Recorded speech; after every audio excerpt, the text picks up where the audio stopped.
All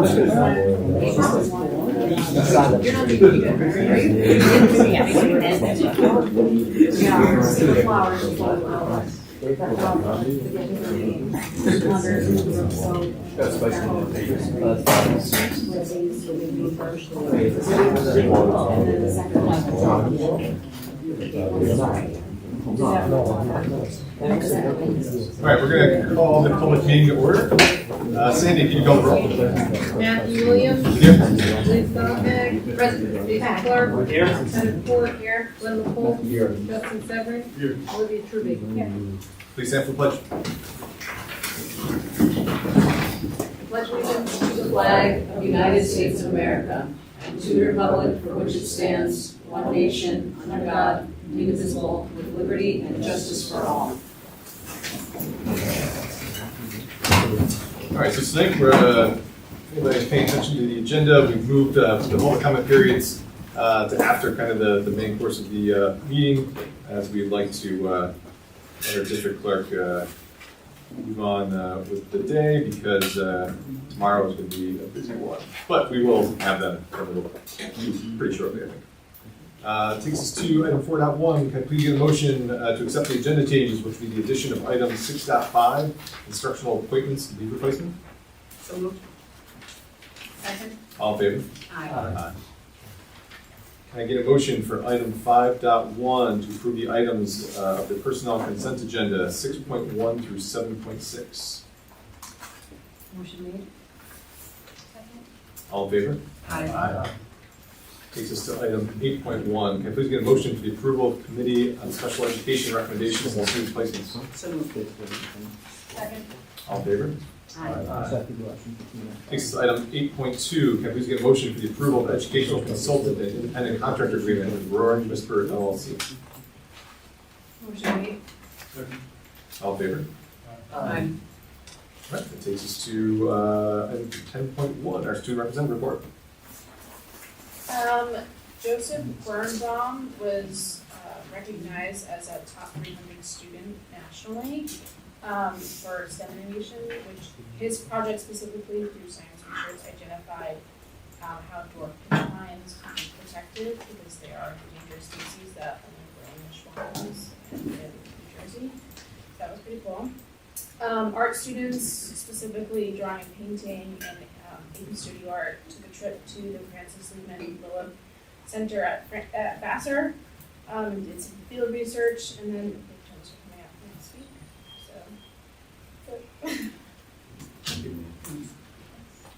Takes us to item 11.1, our superintendent update. Okay, well, lots going on. Talked a lot about the capital project, and many may have forgotten that we have another capital project, which is the $2 million capital project that was approved by the voters in last May. That was a different kind of capital project because we already have the money for that. We have money in our fund balance to spend down our fund balance. That's what fund balances are for. So the district voters approved a $2 million capital project to repair fire alarms in a couple of buildings and elevators in a couple of building stuff that really needs to be done. And so we got an update on that one. Again, we've talked about this a lot. Anytime you try to get state approval for anything, it takes forever. And so we started last year. The request is at SED now for permitting. They expect that we're going to get approval in late April. And so we hope to start construction on that particular project this summer. Of course, we're talking about a capital project vote. Tomorrow is the capital project vote, so please come out and vote anytime between 7 a.m. and 9 p.m. in the high school gymnasium. And that project, should it pass, or parts of it pass, we'll go through the same process. We'll have to get SED approval, we'll do the design, it will go to, and then we won't be breaking ground on this until the summer of 2026.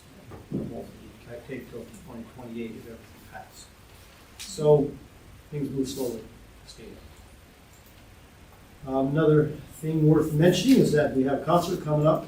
So tomorrow night at 6 o'clock, we have our sixth graders performing as well as school rock. So you want to make sure you go to that.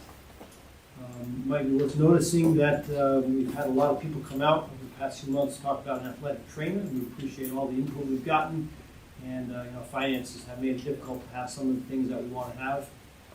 But the last meeting we had, or maybe the one before, the Athletic Association came out and suggested that we use this online program where you can put in the nights that you want an athletic trainer, and people who are athletic trainers can sign up for it. Very much like the system we have for substitute teachers. We put out that we have these needs, people sign up, and they come and do it. And so we've had some luck with that. We've had an athletic trainer who has signed up and who has actually covered a girls' basketball game last week. And Friday night they were at the wrestling. So we've still got some out there. I guess we've posted 7 others, and a couple of them have been filled and some have not. So it's going to be a bit of a hit or miss thing. We won't probably have somebody for everyone, but it's a step in the right direction. So we thank the Athletic Association for the idea and see how well it works. Here's a fact that I have not shared in the past. So if you are interested in the capital project that is being voted on tomorrow, here's a fact that we just got today. I wish we got it earlier, but it is the estimated insurance increase if you had a pool. So if you're contemplating whether or not to vote for proposition number 3, here's a new fact for you.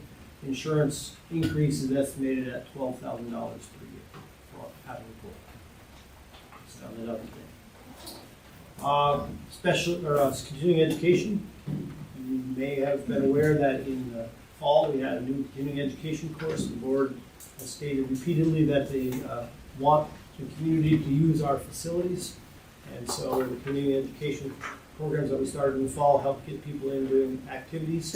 We're gearing up for the spring. By spring, I mean February, March, and April. We're going to have the next iteration of the new Paul Central School Adult Continuing Education Program. Heather Court has led the charge. She's talked to all the people who have put forth ideas, and there's been a lot. We had a whole lot of people who volunteered to help out in the fall, and we got a great one now. We got 28 or so offerings. Also being assisted by Mr. Ben Libertor, middle school teacher, who is also doing his administrative internship. So we've got some people working on this, and we should have the brochure out probably Friday or over the weekend. Heather sent it to you last night. I don't know if you had a chance to look at it, but just thought I'd make sure you were comfortable with what we're doing. Yeah, it's very impressive. And thanks to the community for stepping up. Appreciate that. All right, I think that might be all I have to say at this time. Thank you. All right, takes us to our public comment period. So we'll go over the guidelines real quickly. There'll be a public comment sign-up sheet at each board meeting. Persons wishing to address the board should sign with their name and town of residence prior to the start of the meeting. Each speaker will have 3 minutes to present their comments. In-person comments will conclude at the end of 30 minutes. Speakers will be called to present their comments in the order of which they've signed up. BOE requests that the first public comment period be limited to comment on agenda items only. The second public comment period will be open to comment on non-agenda items. If a member of the public wishes to submit a public comment via email, emails must be received by the district clerk no later than 12 p.m. on the day of the board meeting. The individual may request that their comment be read aloud at the meeting. Comments read aloud will be read in the order in which they're received and will be read after in-person public comment is concluded. In the interest of time, emailed comments read aloud may be limited, and when feasible, written public comments received via email that are not read aloud will be printed and made available at the public or at the meeting for public review and upon request of the district clerk. The board president reserves the right to limit remarks to the public which are repetitive or offensive. Comments submitted by email that are repetitive in nature may be summarized. Public comments may not identify any person by name or position. Comments submitted by minors that contain sensitive information will not be read aloud or made available for public review. Public comments are not meant to be a dialogue, but rather a time for the board to hear comments from the public. At the conclusion of the public comment period, the board may, at their discretion, offer comments or ask clarifying questions related to topics or issues raised by members of the public. And we've got one. Lucas? It's me. Come on up. I'm going up there. Yeah, please stand. Podium was great.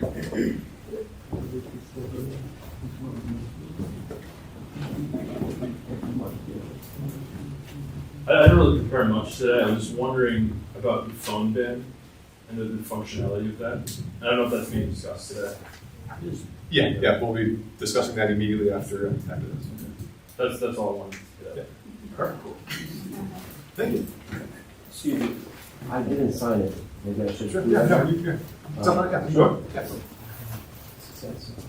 Good evening, my name is Ahmed. I live here in New Paltz. This is regarding the capital project. And to summarize and be straight to the point, this is my professional career for 21 years in specifically capital improvement through energy projects. I have reached out to the district back in October of 2023. I have reached out to the superintendent's office, the Board of Education, and after a couple of follow-ups, I believe Mr. Williams, you replied to me and said the facilities committee will look into it and get back to me. Needless to say, I see that the district did a lot of effort, and the architect was changed from Tetra Tech to H2N, and now the bond project is upon us. I just want to confirm, did the district try to do an energy project, an energy performance contract to see what can be done for the district in capital improvements without taxpayer input? Was that tried before we go out to a capital project? Because I watched the two presentations by the architect in detail. I looked at all the documents provided, the scope in Proposition 1, lighting improvements, boiler replacement, window replacement, roof replacement. Quite a staggering amount of that scope of work can be done at $0 to the taxpayer through an energy project. And every single school district I can name to you have been leveraging this process to achieve capital improvements, $0 cost to the taxpayer, fully aidable, the same aid ratio applies, incentives, grants. Today we have federal tax credits of up to 40% on renewable energy and such. Could provide cooling for classrooms, high efficiency heating, and many of the items listed in the project. So I looked at it and I said, why would we, and this is what I got the profession, so I love upgrading the school district, I'm all for it, but I would just ask that we do it wisely. Why can't we look first to see what we can do for free before we burden the taxpayer? So that's comment number one. Comment number two, in 2018, the New Paltz School District went out for an energy performance contract under the previous architect. Needless to say, some architects in the state of New York do not like energy projects because they lose control of it and they make less money. That's just the structure it's done. I can get into detail in private session, but I don't think that's worthy of a public session. Needless to say, in that turnaround, the district saw proposals to upgrade the lighting of the school district, and it was in the lieu of $202,000 to the entire upgrade of the lighting through LED. Proposition 1 has $1.6 million in lighting upgrades to LED. I happen to have the entire audit of the district because we proposed on that 2018. So I have the counts and the grid of the district. In today's pricing, the most efficient LED panel upgrades, including in some areas, but we have lovely grids here, so we don't need it. Even if I needed to upgrade some of the lighting grid, is under $800,000. So I'm just saying, bonds are fantastic to get a lot of work done. But when we need to do work that's related to energy, or anything that can save energy or can be accounted under SED guidelines as energy impact, can be done for a much more competitive price, and most importantly, zero cost to the taxpayer. So my advice as a professional in this industry, I always advise superintendents of business, facilities committees, boards of education, first, look at what you can do from the energy efficiency industry. Once you capitalize on that, go out to your public and say, I have done everything I can to achieve efficiency and upgrade our boilers and our lighting. Now we have maxed it out. We are as efficient as possible. Please help us do the remaining work through a bond. And I would be more for it. The reality is, it goes the other way. Consultants do not like energy projects because they lose control, so they always advise to do bonds. Why? Because you can make it as big as you can, and whatever the public will absorb, will go. Thus, the only time you'll hear an architect say do an energy project is when you go out to the public and it fails. And once the bond fails, they'll come back and say, well, there's another mechanism we can do an energy project, let's do that. So I'd like us to consider doing it the other way around. No groundwork will break in this coming summer. SCD's backlog as of 3 days ago is 48 weeks on capital projects. So if this vote even passes tomorrow, it will take 3 to 6 months to design Proposition 1. It will take 48 weeks sitting in the queue at SCD to be picked up for review. Then you'll have comment and returns, then you'll have bid and spec, then you'll have construction management assigned. You may be able to break ground substantially somewhere in 2027. So my advice as a professional and a resident, I'm talking to you as a resident, not as somebody want to get something done. It is much more valuable to spend a little more time in the design and study phase and get the best plan forward than to uncover that later when you have already spent the money and we could have spent that money last. Thank you very much. Thanks. All right, takes us to item 14.1, cell phone discussion. Starts off some numbers from the survey. Sure, absolutely. So we did a survey. We had 3 surveys, in fact. Students in the high school were asked to take a survey on their thoughts on a possible cell phone ban. This is coming up because it's being discussed throughout the state. Governor Hochul, in her last address at the State of the Union yesterday, did not specifically mention cell phone ban, but her notes provided by her organization said that this is still something that she is considering across the state. What it would look like, there's no details, so I can't really tell you much more about it than that. Olivia and Heather and Liz and I went to a presentation in the fall about cell phones, and they learned a lot about cell phone bans that have been done in other districts. And so they wanted to start a dialogue with the community to determine whether a cell phone ban in the high school would be right for this district. We already have one in the middle school, and I guess it works okay. I haven't heard a lot of complaints about it, but then it's been around a while and people are used to it. Anything new is obviously gained some attention. So we did do 3 surveys recently. One with the students in the high school, and then I had a couple of 8th graders wrote to me and said, why can't we vote too? So I added the 8th graders. We also sent it to parents throughout the district and to high school teachers. So we do have the results, and I have shared the results with you. Lots of comments, so I'm not going to share all the comments, but you had the opportunity to read them, but I'll go through the numbers for you. So if we look at the cell phone survey for the high school students, we had 420 high school students respond. And one question was, do you feel that cell phone use in the high school should be banned during the school day as it is in the middle school? And by that, it means you couldn't have your phone with you all day long and have to be locked in your locker for the day.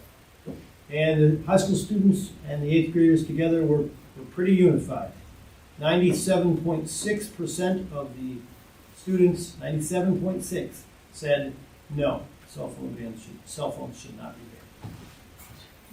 And that's 420 students. That's a decent percentage. Now let's talk about the high school faculty. We had 52 responses to the high school faculty. Same question. Do you feel that cell phone use in the high school should be banned during the school day as it is in the middle school? Cell phones locked in lockers all day long.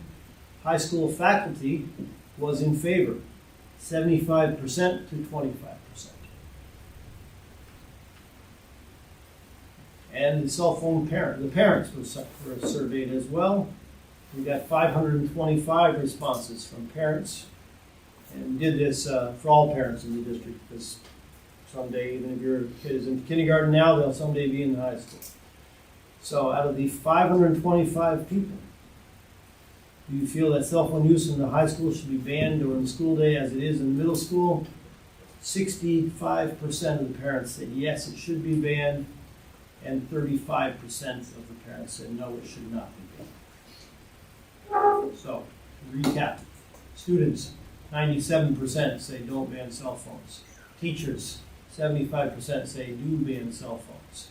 Parents, 65% say do ban cell phones. And then they all had a chance to give comments, and students, parents, teachers gave lots of astute comments that you could read if you have the time. So I ask you, where do we go from here, school board?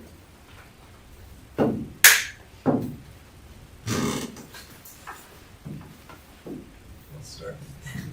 I'll start. This This is my passion. Thank you to the students who came out to speak tonight or make a public comment.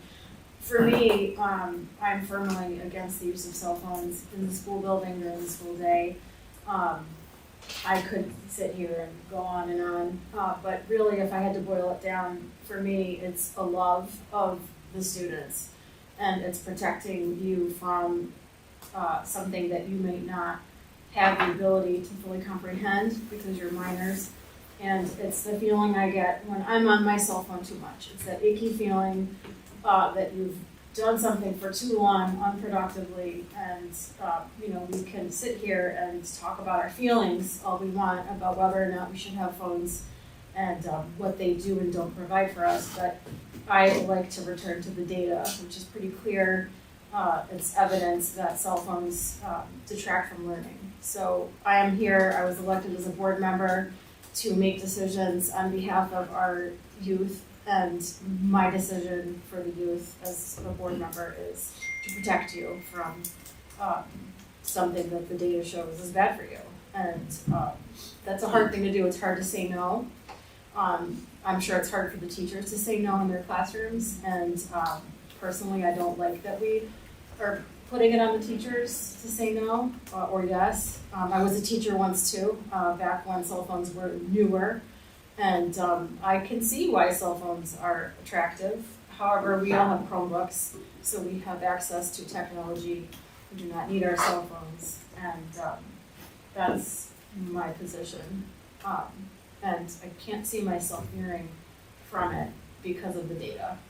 So the medical, scientific data that shows that cell phones are not good for learning. In fact, studies show that even having your cell phone turned off and upside down on your table, the same people taking tests, your scores are lower. Taking the test with the cell phone off, face down on your desk. It's just been proven. So I'm sorry to all the students to be so firm on it, but I'm just one of 7 now, but that's me. I don't know, you guys can chime in too. Yeah, I would reiterate a lot of what you just said. As a teacher, it's obvious to me that it stands in the way of education on the regular. I think about a science research student that I had here at New Paltz when I taught here, 2 actually, that did their projects on attention, cognition, and cell phones, and found overwhelmingly that even a phone in your pocket buzzing detracts from your ability to focus and retain information in a short time. I am encouraged by the success that you guys have explained to us when you spoke to schools and what they did and the change in the student body and the success of it. I've talked with other teachers in schools that have a band, and I've heard similar things. So I agree with everything that you are all saying. I'm coming from a little bit of a different perspective. I'm thinking a little bit more of like how to roll it out, right? Because at the end of the day, we could get the policy handed to us anyway. So I don't think we need to waste too much time or energy going back and forth on what would our policy be when clearly it's going to come from New York State at some point. I was really impressed by a lot of the thought that was put in by the student body to their commentary in the survey. They made a lot of compelling points. They really did a good job explaining how this feels to them being in this position now. I see the other side of it clearly. Like I see that they already have their phones. They're used to them, particularly with upperclassmen. I wish we could go back in time and make it so this never happened, and they never had them, and they had the kind of high school experience that we had. We can't do that. So I'm looking very practically at where we are, how the students feel, how the teachers feel about having to enforce it, how the parents feel about wanting their students to connect to them if there's an emergency. All of these points, very good points that were made, and I want them to know that they were heard. And they're not being dismissed at all with us moving forward with this. I think it's very important that we take our time with it. It wouldn't be the type of the thing where we would say starting tomorrow, we're gonna have a bell-to-bell ban. I don't think that that's respectful or practical for anybody that's involved. I think we have to start with a lot of the things that we learned at the conference help us to understand why this is important to do. You know, why there's an addiction to dopamine that's a problem for kids right now, how it improves behavior, how the kids that were at the schools where this happened were the same exact way, like 97%, no way, don't take our phones away, we don't want this to happen. And then some of them were on those panels and said, you know what, it's kind of nice. We feel we can focus better in class. We feel that it is better socially because we have more in-person social skills. And some of the things that weren't mentioned yet also is that there are ways to help this transition happen. Like a lot of the schools put ping pong tables and foosball tables in the cafeteria. So it was like, okay, we understand this was your lifeline. Let's give you some other ways to interact with each other. Maybe at first it's going to be awkward. And then speaking of that, and the students who have anxiety and use their cell phone to say, please don't talk to me, that's valid too. So quiet spaces where they can go during lunch if they don't want to be social and they do have that anxiety. Making sure that there's counseling available for this transition. And then, you know, I would love if we could have forums and assemblies to teach everybody the information that we learned at the conference because it was so much. We were there for 8 hours and we all walked in not knowing what to expect. I think a lot of people that were there didn't know if they were for or against a full ban, but by the end of the day, there were so many compelling reasons why once you get there, it is better for the students, like no doubt, hands down, mentally, socially. But how to do that has to be a very delicate, sensitive process, and how to get there, I think we have to take our time with it. I will say one of the districts got up and said, just rip the Band-Aid off.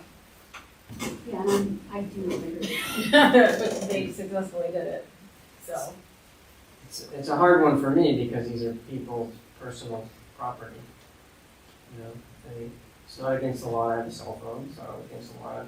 Like, some people equate the addiction to cell phones like an addiction to tobacco products, but tobacco products are easy because they're against the law. Cell phones, social media apps, all apps that come with the phone are against the law. So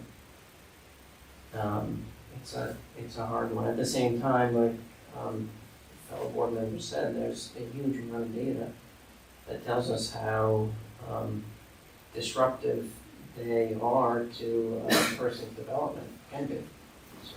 Personal development. I mean, these companies have millions and sometimes billions of dollars to invest in making sure their products are used. And so it's a really unfair thing to put the school districts and the students in the school districts in. So to me, I agree with everything everybody said. We have to do it sensitively. We have to, be good listeners, but it's kind of like a David and Goliath story, really. And it could be, in the long run, kind of New Paltz showing leadership on the issue. So it's my 2 cents. Yeah, I support the cause in some form or fashion. I think the big thing it comes down to is just implementation. The Yonder bags are popular. I'm trying to figure out if the value add of $18,000 is, what that necessarily brings to the table. I also think the enforcement of consequence is going to be a big one, and how, not to say how it would change from how things are handled today, but it's just all the details. For the record, I'll just tell those who are watching on live stream and might watch this at a later date, the current policy in the high school is that the teachers make the policy in their classroom, so they can dictate the usage of cell phones or the lack of usage, and their job is to enforce the policy in their classroom as they would with any other policy. And then the cell phones are free to be used in the cafeteria, in the hallway, and before and after school. So that's the policy as it exists My take on it, first of all, it was really interesting to read all the comments, and I appreciate everybody who commented. It seemed like we had a huge response and that this issue really elicited a lot of feedback from the community. I think people care about this a lot. We have students here, this is something that, people have very strongly held feelings about, so I want to respect the fact that everyone did participate, not everybody, but we had a very large participation compared to other surveys we've done. So I want to acknowledge that, but also one thing that was loud and clear to me, reading the parent responses, student to some extent, and to some extent faculty, staff, but mostly the parent responses, is the folks who are really against a ban, some aspect of their opposition to it has to do with school security. And people are very upset about the breaches that we've had in security, the 3 incidents over the past year or so.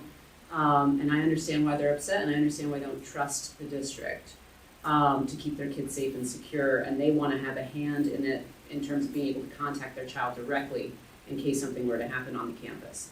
So I completely understand that, and just in terms of what Matt was saying with implementation, how are we going to monitor and make sure in the hallways, in the lunchrooms, et cetera, if we want to put this ban in place and we want to be serious about it, we can't have, as one person said in their survey results, another example of students learning that rules are for chumps in New Paltz.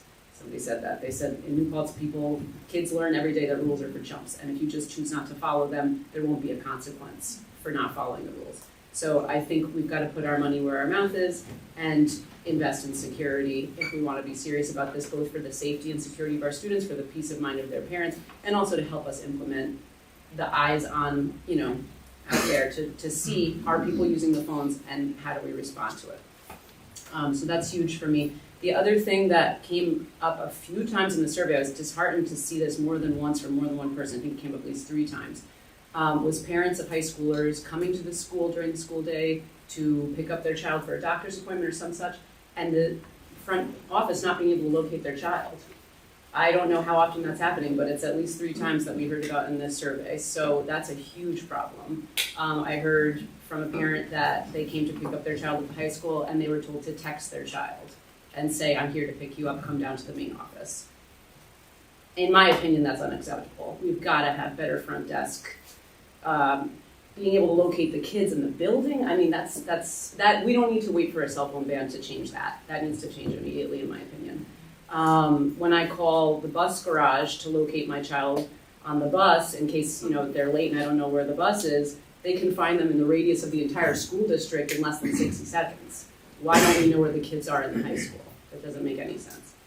And same thing with security. I don't think we need to wait to implement the ban to start being serious about security. These are things that I think would make the ban easier, but almost in my mind, they're a prerequisite for the ban. And it seems that that's the case for a lot of parents. We also heard from a lot of college professors. This is New Paltz. We've got SUNY right here. A lot of our parents teach at the college level.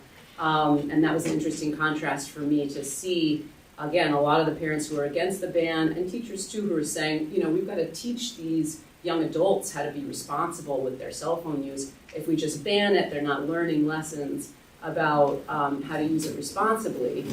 On the other side of the coin, I heard from a lot of professors who are saying it's a nightmare on college campuses right now. Students don't pay any attention in class. They text during the middle of a lecture, and even at the college level, it's a problem. So clearly what we've been doing, which has been a little bit laissez-faire to some extent, isn't preparing kids to go to college and be serious and study and pay attention in class. Because we hear professors having some of the same complaints that we have high school teachers saying. So whatever the current system that we're doing, most schools don't have a cell phone ban.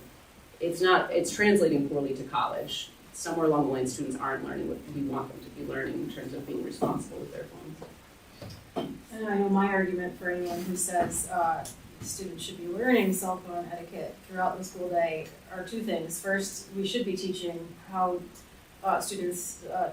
teaching them how to use any type of device responsibly. That should be part of the curriculum.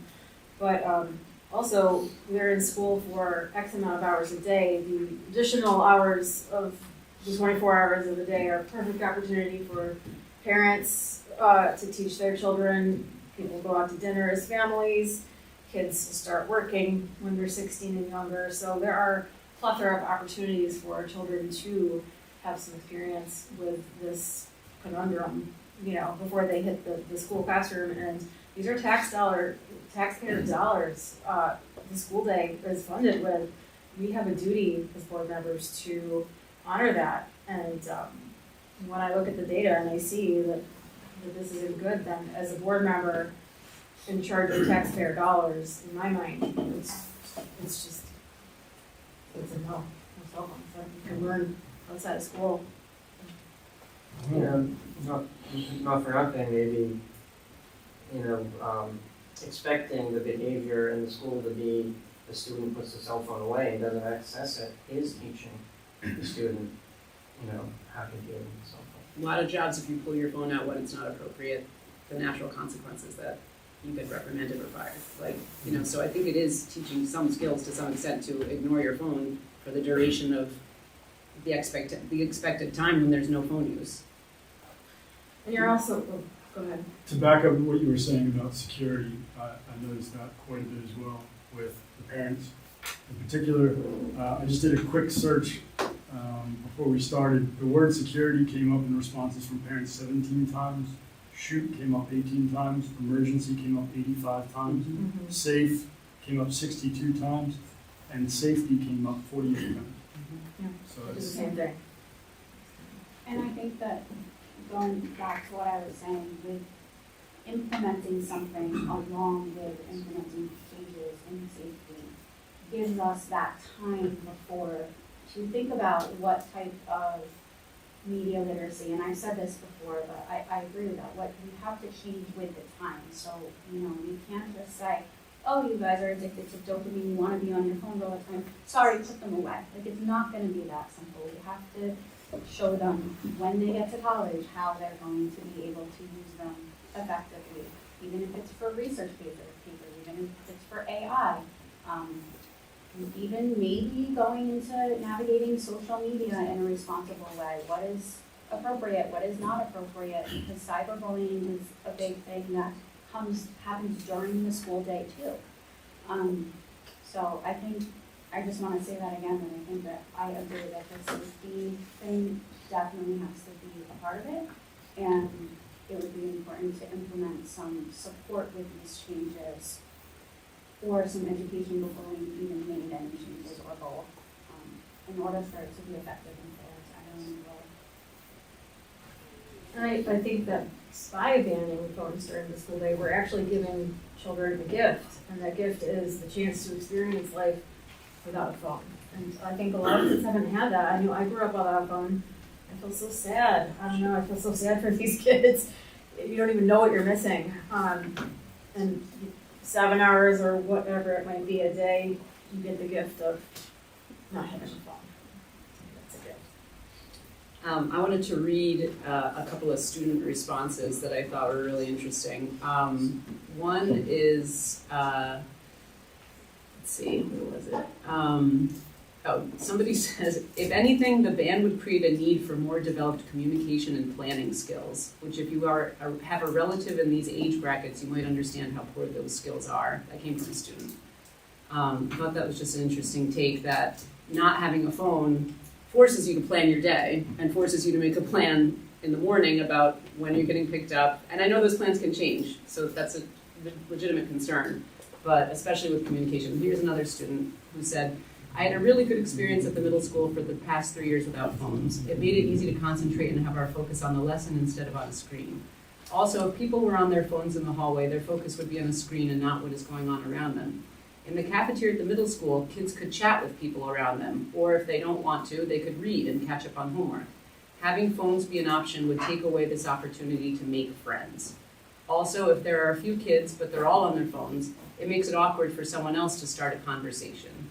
It's much easier to approach someone who is not on a phone. So I think if we're serious about social and emotional learning, which I think our school district is, I think we're committed to that. I just think it's a no-brainer in terms of establishing friendships and connections to your peers. It's going to be easier if you're doing it face-to-face versus if you walk into a lunch table with everybody head down on a phone. Thanks for taking the initiative with the cell phones. I'm on board 100%. As a 32-year high school teacher, kids are completely 100% disengaged in their life because of their phones. In class, I'm not saying they don't serve some purpose. I get the security 100%. It's the emergency. Our kids do have emails. I can email my child from my phone, it goes right to the Google Classroom, they can email me back, comes to my phone. I know that still, phones are nice and there may be an emergency, so I'm with the security aspect. But to me, it's a no-brainer. It came up about tobacco, right? That's a great point. But schools realized it was terrible and they banned it. 5, 6 years before restaurants and airlines. Schools stepped up, like no smoking in schools. It's terrible for you. And then 10 years later, restaurants and airlines followed suit. Now when you tell kids you used to be able to smoke in school or at a restaurant, they can do it. So to me, I'm on board. To me, it's the rollout. I want to hear from the teachers. They're the ones that are going to be in the trenches, enforcing it. And we can sit here and make these policies, they sound great, we're quoting staff, but the teachers are in the trench every day with kids who are not going to want to turn their phone over. I want to give the teachers a format where they can come up and they can tell us, some subset of the board. And they need to be assured that they're going to be supported. And so as administrators, because they're going to also need to be supported by the school board. Let's hear from our student representative. I think I reflect a lot of the same ideas that have been brought up. I think that there's definitely a lot of nervousness among students, personally from what I've heard, but I don't think that it's a bad idea. I think that, it was done for hundreds of years. It's okay. It's gonna be okay. And I feel like my friends and I definitely try to focus on not trying to use our phones when we're around each other, but it's inevitable. It's there. It's going to happen. But I think that it could be interesting to see. Obviously, I'm probably not going to have a lot of effect in this, but I think, it was a month and a half ago or something, the Wi-Fi went out for an entire block, and so we couldn't use our Chromebooks at all. And we also couldn't use printers. So we had to use our phones because, we still have cell service within the school. So I think, in my mind, some of that preparation also needs to be made, on the teacher side of, being able to, access their, lesson plans with nothing, that's, something that's gonna come up. Yeah, I think it's probably a good idea. I think that I definitely feel like there needs to be some work done with students, even if there is a complete ban, about what it means going forward and how their usage is going to be through the rest of their life. But I also can kind of see the side of, if we do an entire ban, what's going to happen after school. Are students going to stop participating in sports because they just want to go home? Are they going to stop participating in clubs and stuff because of the same reason? I think it's definitely that's something that could happen, and so I think there needs to be, along with a training of what it means in the rest of your life, we need to put investment into students being involved, because I think I'm a part of student government, and that's something that we struggle with a lot, having students actually participate. We had a wellness day last year where we took basically half the day off just so that students could have a mental break right before spring break. It was a nice way to ease into the break. Basically everybody left. And from what my knowledge is, and from what I've heard from other teachers, is that that's a really common thing at New Paltz. When there's something that they don't have to be there for, they're gone. And that was before phones were even a thing. So I think going forward, to the way that I'm hearing that you guys want to have students involved in not only their learning, but their experience at school. There needs to be an investment of bringing like kids back into like what it means to be a part of this community. I think that's really well stated and an important point. I mean, that was something that was stressed at the conference was you can't just take things away and leave a vacuum because that doesn't work. You have to add in, like you're saying, like social opportunities or whatever other kind of infrastructure in a less tangible way, you know, to get kids, like you said, to ping pong or who knows what, to get them to socialize and allow them to, you know, if you are the type of student who wants to use your phone as a shield to hide behind because you're afraid to talk to somebody or you don't feel comfortable, how do you bring those kids into the fold and allow them to have a interaction that's not painful? And then also physical infrastructure. When I was a student here, we had a cell phone near that entrance, we had a cell phone down near, a payphone over there, a payphone down near the gym. We would have to put something back in for students to be able to call home, you know, after school hours. Let's say nobody's in the office, whatever, you can't use that phone. So- School, you so- don't get access to your phone. Are you, Build a building. sounds like you're in agreement. Are Yeah. you contemplating having it, you are contemplating having this end at the end of the day, right? Yeah, I'm sorry, forgive me. That was more from the perspective of like, if a student doesn't have a cell phone. Because that's another piece of this that I hear as a parent of elementary school kids. That's a far more common take now than I think it was 10 years ago when our current high schoolers were younger. I think more and more parents are saying, I'm not gonna give my kid a phone, or maybe I'll give them a flip phone, I don't know. But that's, I don't know. So it would be nice to, you know, because there is no more infrastructure if you don't have a phone, period. How do you call after school if you need to be picked up after sports or whatever, you know? I mean, students can have their cell phones, just not from the first bell of the day Sure, to the last sure. bell of the day, but at sports, they could. Yeah. Clubs, yeah. Yeah. Right, and like, but I'm kind of reiterating that, like, what does that mean for like our involvement? And like, I think, like, I'm a part of track as well, and like, we don't really have anybody right now. But I think this year, we're 2 people under going down to the next section, because there's no involvement anymore.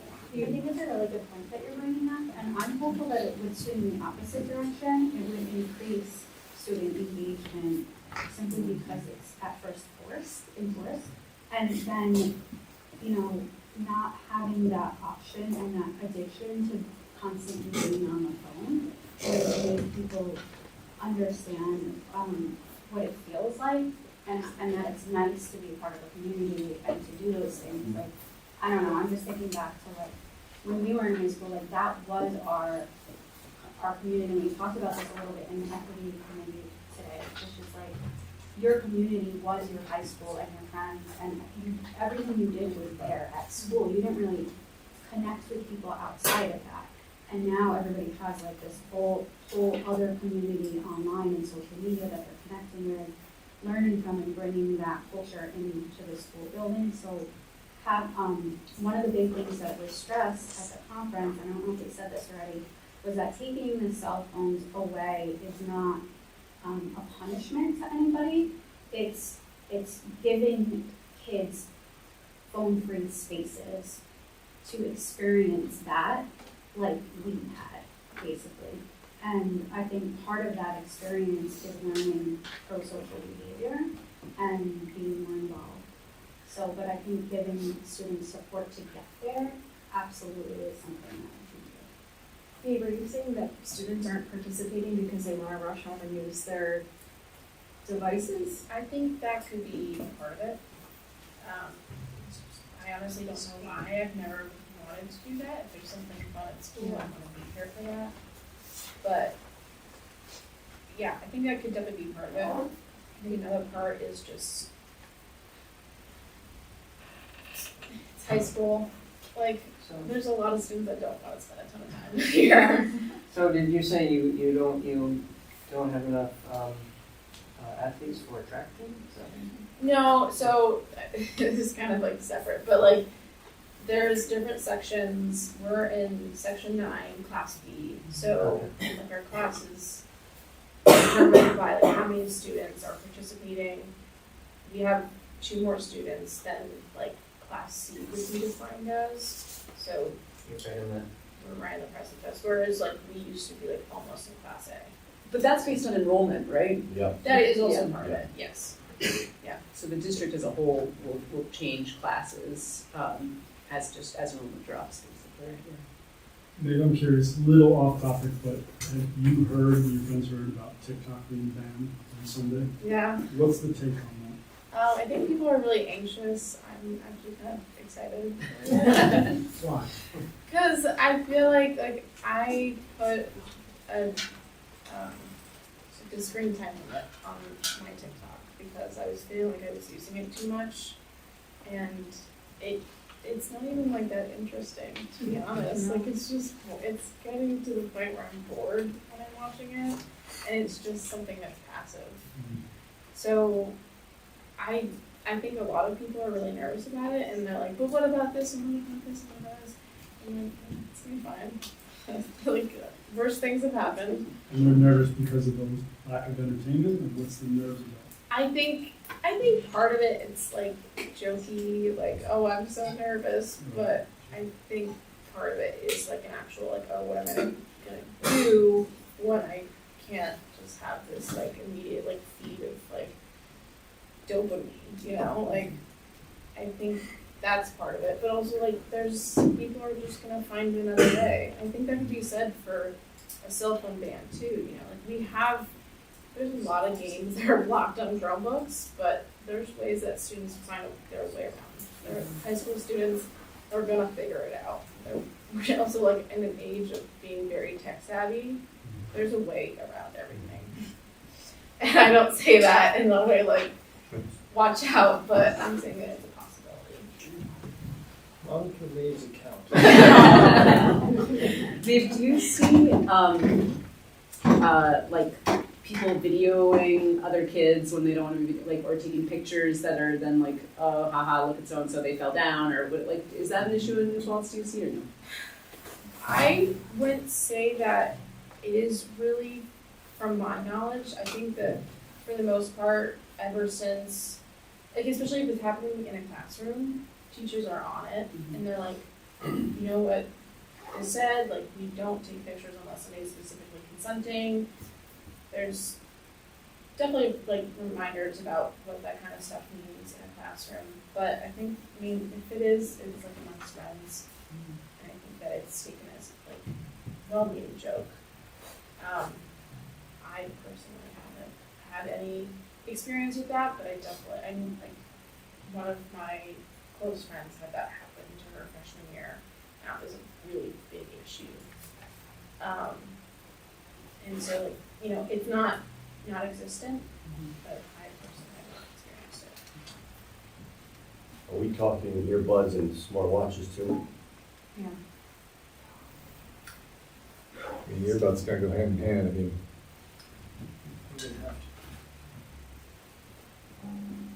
earbuds would almost be a tell that you have a phone on you, Yeah. short of smartwatches. So, what is everybody thinking is really like this to happen? Can't imagine any scenario other than the beginning of the next school year. But I think that is Contacting. appropriate. Yeah, I mean, I think agree. we were able to reach out to some other schools and ask some questions. I think, you know, if we're starting to talk about next steps, figuring out what they did before that was good, bad, and different, what they wish they did. That way we can do things right. To one's point about you know, collecting feedback or, you know, whatever support that can be provided, you know, figuring out what that looks like. Well, you sound unanimous. So I would recommend to you that this is what you want to do. Your next step would be to get the high school teachers and the high school student government involved. I think since you've got 75% of the teachers in the high school who are in support of this, I think it now becomes kind of a great place to start for them to figure out, in conjunction with administration, how to do this. And I think the administration should also speak with student government and see what they have to offer. That would be the next step, and then somebody, teachers, student government administrators, whoever, could come back to you and say, here's how it could work. So are you talking about like having a subcommittee on with student government and different people in the school to vote, like help us figure out how to implement it now? I know that was brought up. You can do whatever you want. My recommendation was that you have the administration and the teachers get together, whether they want to do a subcommittee or a whole group. I think you should start with a whole group. Maybe break down to a subcommittee, but it's got to come, the teachers are going to be the main people enforcing this. They've got to, they're in the trenches at the ground level. They've got to come up with a plan for how this can be enforced, and they need to have confidence that when they follow this plan, they will be supported by administration. If you have to work together. So that's where I think the start comes from. And as well as the teachers, the administration with some teachers, I believe, should speak with student government and see what student government has to say, what they recommend, what they think will and will not work. Because they got a whole better feel of what they think is what's going to work and what is not. So that's where I would recommend you start. But if you've got a different plan, you direct me and I'll make it happen. No, I think that's great. I think it would be helpful for those people to have some of the resources that we had access to at the Disconnected conference, whether it's one of us meeting with them to disseminate some of that information or sending them links to the different organizations that were involved. I think it was recorded. I think it It was exists. recorded, but it's also 8 hours long. Yeah. I don't know who's gonna sit down and watch that whole thing. Is it chunked into different presentations, do you know? So I believe on the recording, you can see the timestamps of the different topics and, you know, what was talked about. So it is possible, yeah, to kind of go through and look at There's a topic that's more. Yeah. And just one thing I want to bring up is the fact that we are pretty soon going to be looking at our budget for next season, and that if teachers and students decide that security enforcement is necessary for a cell phone ban, it's going to have to be reflected in the budget. So we're planning that soon. Can we get the work done soon so that we have a sense of what the cost will be?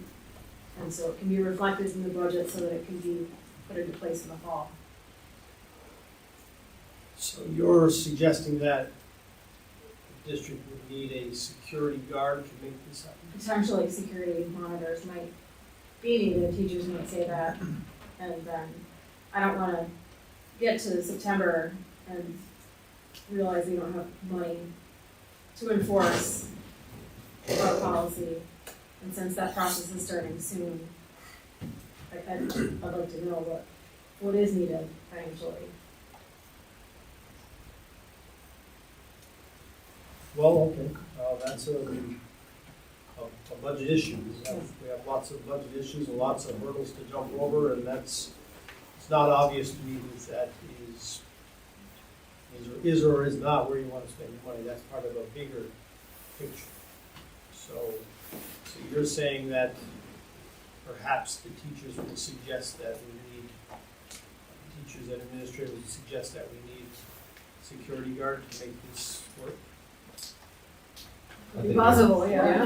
I think that ultimately, a lot of these decisions are gonna have to be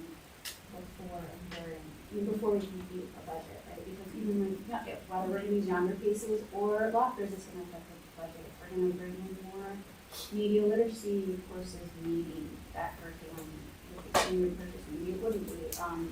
Security is definitely a cost. Implementation of like, our passing time is gonna increase.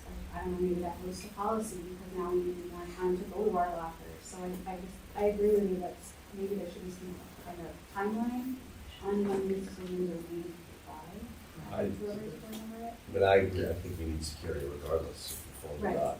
You know, understanding the cell phone. So it would be great if we, as we get closer to the budget season, which is here now, which we've talked about this on and off for a year. We're giving the number for, 2 or 3 security guard part-time in the high school and some in the middle school. What's the price on that per person.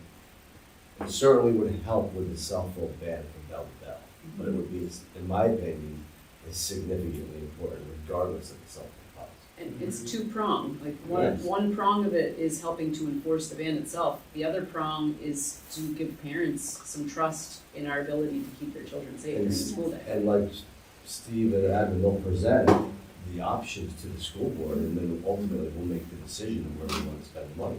You know, there's gonna be a lot of stuff that comes out. Are you talking armed security or unarmed security? From my perspective, as with a phone ban, it would just be an unarmed, guards, unarmed. If I'm remembering correctly, the feedback that we got from the community was that it doesn't necessarily have to be armed, and that some people were very strongly against an armed, but people would feel safe having an unarmed security guard, safe enough that means that you don't have to take that extra step. I think that. Yeah, the way the survey data, the way it was asked, was basically something like 65%, 70%, whatever it was, in favor of some kind of security. Right. And those that would be in favor of armed security was like 45%. But that doesn't exactly tell you. We kind of need another one that asks, do you want armed security? I mean, personally, sorry to cut you off, I'm not in favor of armed security. I think we could get some security guards, whoever they are, trained security guards to help get our kids in the building, check IDs, patrol the hallways, points of entrance, help monitor the cell phone ban. I think it would help a lot of different areas that the board has been hearing about Yeah. this past year. I think it's important in this time with the outlier without security. So I'm hearing you're interested in an unarmed security guard in the high school to help make the cell phone ban successful. Among And other among things. Among other That's things. good. Yeah. I just want to, Regardless of the cell phone. yeah, I'm interested in having security in this building. Yeah. Regardless of the cell phone. Now, that just works, that dovetails nicely into it, but we need security in this building and in the school. Yep. That's just my opinion, of course, I don't know how the rest of the board feels. I agree. No, I agree. with that. No, it's sorry, not helpful. Has everybody spoken about this issue? Thank you. I'm still Process. processing and appreciative of everybody's comments.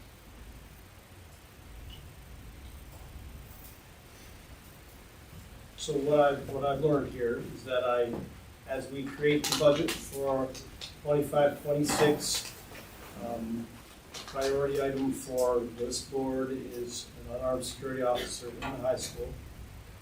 And in addition, you would like me to get the high school faculty and the administration and student government talking about how a cell phone ban could be done, and then have some group of people report back to you on what they recommend. Yes. Start.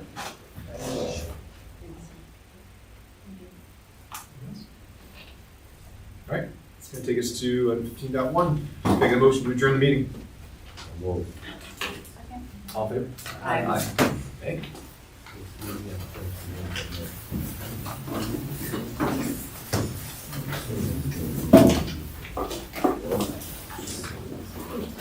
Does she want to have a comment now?